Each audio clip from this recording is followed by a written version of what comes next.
The First Descendant is launching into its first beta, and that means waves of new players will be checking out the game for the first time.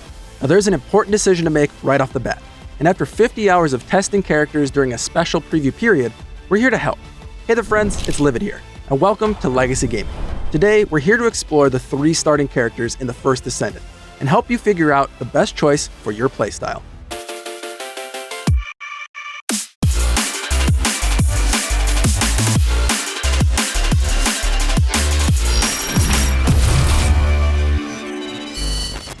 When you first start the First Descendant, you'll have to make a choice. Which character do you want to play? Realize that you can eventually have every character in the game, but from what we've seen, that'll definitely be a grind. That's why picking your first character is so important, because if you don't enjoy them, then you're going to be fighting an uphill battle as you level up and grind for the necessary materials required to unlock more characters. With all of that in mind, let's jump into the 3 choices. The first character players have access to is Lepic. He's easily the most accessible character, and his kit is fashioned around a lot of familiar elements. His first ability, Grenade, is exactly what you think it is, a simple, thrown projectile that deals high damage to enemies caught in the blast. Now what's a little interesting is that you can augment the damage with Lepic's second ability, Power Stream, which increases all attacks, weapons, and abilities by 20%, and adds a burn effect to his grenade and arm launcher ability. Now Power Stream acts as a buff that lasts for around 7 seconds. Lepic's third ability, Traction Grenade, is definitely his most unique ability. When thrown, it pulls nearby enemies to the epicenter of the blast, taking them out of the fight for a few seconds. Now this is a great tool in cooperative world content, as you'll often find yourself against smaller armies of enemies, and this grenade combos extremely well with other AoE abilities and other kits, or Lepic's grenade itself. Now Lepic's final active ability is his arm launcher. Now after a brief delay, his arm becomes a pseudo-rocket launcher that shoots out exploding projectiles. Upon impact, the projectiles also leave behind a warp field that continues to inflict damage on enemies that are within range. Now Lepic's passive ability, 9 Lives, allows him to ignore all damage and CC effects upon receiving fatal damage. Obviously, this doesn't last forever and has a massive cooldown, but if you do manage to proc this passive, just keep fighting and you'll eventually restore 50% of your HP. Now like I said before, Lepic is an accessible character with a toolkit that most players can pick up and master with relative ease.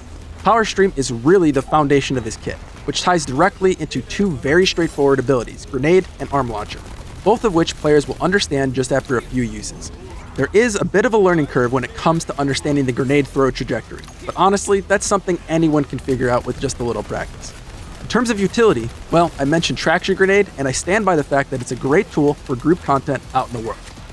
Now Lepic is a solid choice for players that want a traditional run-and-gun style character with little to no frills and a very straightforward combat style. He won't wow you with his abilities, but he's got enough at his disposal to make a serious impact in battle and leans heavily into the DPS and ability caster roles. Our second starting character is Viessa, and she's definitely got a more interesting kit than our friend Lepic. Her skills are a much more integral part of her playstyle, so I think she'll resonate with players that want to lean more into the abilities than the gunplay when it comes to clearing out hordes of enemies. To fully understand Viessa, we need to start with her passive skill, Ice Sphere. Upon inflicting Stage 2 Ice Shackle on 1 or more enemies, Viessa creates an Ice Sphere that circles around her. Now Viessa can summon up to 3 Ice Spheres, and these each increase Ice Shackle by 2 stages when Viessa strikes an enemy. Now Ice Shackle is essentially a passive debuff that enemies can build up. Stage 1 decreases speed by 20% for 5 seconds, Stage 2 is 40% for 5 seconds, Stage 3 is 60% for 5 seconds, and as you might expect, when an enemy receives 4 stacks of Ice Shackle, they become entrapped in a casing of ice, immobilizing them entirely for 8 seconds. Now every one of Viessa's abilities has something to do with this effect, and it synergizes well with damage buffs that you can slot on runes against frozen enemies. Viessa's first active ability is Ice Beam. Now Viessa fires a beam of ice that deals damage to the target, and when it explodes, it deals additional damage to enemies caught in the blast. The ability also applies 1 stage of Ice Shackle to the enemy directly hit by the blast, and 2 stages of Ice Shackle to any enemies caught in the blast. Now her second ability is Frost Fog. When active, Viessa's movement speed and shield are increased. As Viessa moves, a trail of ice also spawns underneath her for the duration of the ability. Enemies caught in the effect will take damage and take 2 stages of Ice Shackle. Next up is Ice Wave. Now Viessa lets out a blast of ice in an arc in front of her, dealing damage and applying 2 stages of Ice Shackle to enemies hit. Her final active ability is Blizzard. Viessa summons an Icy Storm in an AoE a short distance in front of her. Enemies caught in the blast take damage and increase stacks of Ice Shackle. Enemies caught in the inner Blizzard take 3 stages of Ice Shackle, while enemies caught in the expanded Pulse, which happens right at the tail end of the effect, take 4 stages of Ice Shackle, so it's pretty much a guaranteed freeze of whatever gets hit. If it's not clear, Viessa has a lot of offensive abilities at her disposal. She's actually well suited for more frontline combat, as her skills all have some element of AoE. Her defensive ability Frost Fog is really what solidifies her as an aggressive glass cannon. She can string her abilities together, lay down a hail of bullets, and when things get too hot, pop Ice Fog, gain some shields back, and just jet out of the fray with increased speed. You can even use it in a more aggressive manner to blanket a whole group of enemies in Stage 2 of Ice Shackle just by running by them. She's definitely got a more interesting kit than Lepic, but the way she's positioned might not resonate with everyone, so realize that taking Viessa often means being right up in the enemy's face. I can see a lot of players wanting to play Viessa, especially those that are looking for a faster paced character.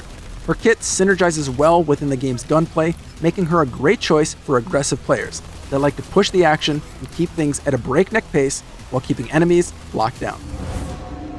Now, if Lepic and Viessa aren't your style, then hopefully the last character, Ajax, can deliver. His abilities and playstyle are drastically different than the characters we've already discussed, so let's dive in to find out why. Again, I want to start with his passive because it informs his other abilities. Void Vault allows Ajax to accumulate void energy as he's hit by enemy projectiles. As void energy increases, Ajax's attack also increases. Once he reaches max void energy, all of Ajax's abilities are able to become enhanced, activating additional properties that may make them function just a bit differently at the cost of a part of your void energy. His first active ability is Reverse Door. Ajax throws down a frontal shield that's durability increases proportional to Ajax's health and defense. If he uses this ability while enhanced, it also reflects damage back at the attacker, proportional to Ajax's defense. His second ability, Void Walk, allows Ajax to jump into the air and slam down, dealing damage and stunning enemies caught in the impact. When enhanced, Ajax's max shield strength is increased for a short duration. His next ability, Expulsion, sends out a blast of AoE energy, damaging and knocking back all enemies in a 360-degree field around him. When enhanced, the knockback range is greatly increased. Finally, Ajax's final active ability is Hypercube. It's a shield that functions exactly like Reverse Door, but instead of just protecting the front, it creates a dome that protects anyone inside. Think Titan Bubble from Destiny, and it hits that mark. It scales off of Ajax's health and defense, and when enhanced, it reflects damage proportional to his defense. Now, I hope it's clear at this point that Ajax is your defensive starting choice. While the game doesn't have a typical Holy Trinity, it's pretty obvious that Ajax provides a lot of tanky value to any team. During our 50 hours of testing, our good friend Schmozus was actually maining Ajax. And let me tell you, having those shields available during something like the Void Intercept battles was a game changer. He's a really interesting character that gives you a lot of flexibility in both world content and group content. And while his skills don't necessarily deal a lot of damage, his passive allows Ajax to make up for that by increasing his attack, which, of course, impacts his gunplay potency. I can't say for certain as we didn't have enough time to test every team combination, but it's clear that Ajax is a valuable asset to every team, especially when you consider the scaling of some of the group content isn't great. Having a defensive character that can jump to specific locations, throw down shields, knock enemies back is widely useful. It's no secret that defensive characters often can't throw up the same big numbers as those focused on damage, but don't discount the value a character like this brings to the table. Because it's a group game that revolves around 4-player endgame content, I think everyone should at least consider leveling up or convincing a friend to level up in Ajax, making him a staple of your squad. So, there you have it. 3 characters, 3 different reasons to pick them up. While it's impossible to say for certain which is the best, I hope we did a good job laying them out so that you have a better understanding of what they bring to the table. Now feel free to leave a comment if you have any questions, and don't forget you can always join us on Discord if you want to reach out to myself or Kodiak directly. I also want to take just a second to let you know that our 2022 Leave a Legacy charity event is set for Saturday, October 22nd. For a second year in a row, we've partnered with Connecticut Children's to help bring the joy of video games to kids at the hospital. Join us live on stream as we raise money and give away thousands of dollars worth of prizes, all in an effort to raise money for the hospital. My name is Livid, and from everyone here at Legacy Gaming, thanks for watching, and play on.